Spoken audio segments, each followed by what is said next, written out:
আজ গেছিলাম পাড়ায় এক শ্রাদ্ধ বাড়িতে খেতে। না, শ্রাদ্ধ বাড়ির get ready with me shoot করব না।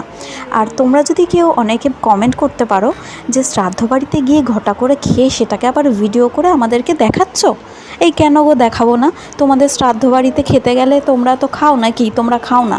তো তোমরা খাও, সেখানে আমি খেয়েছি আর ভিডিও করেছি, সেটা একটু শেয়ার করেছি, কী বা এসে যায়? তো সেইখানে যখন খেতে বসেছিলাম দিয়েছিল ফার্স্টে শুক্তো, যেটা শ্রাদ্ধ বাড়িতে কমন হয়।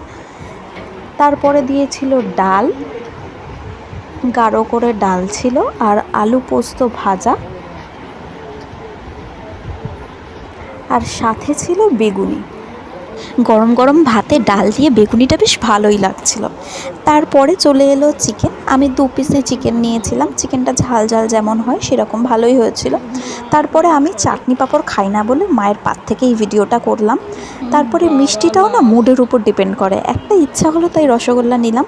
তারপরে সব শেষে দিয়েছিল আইসক্রিম আর হাজমোলা, সেটা নিয়ে টুকটুক করে বাড়ি চলে এলাম।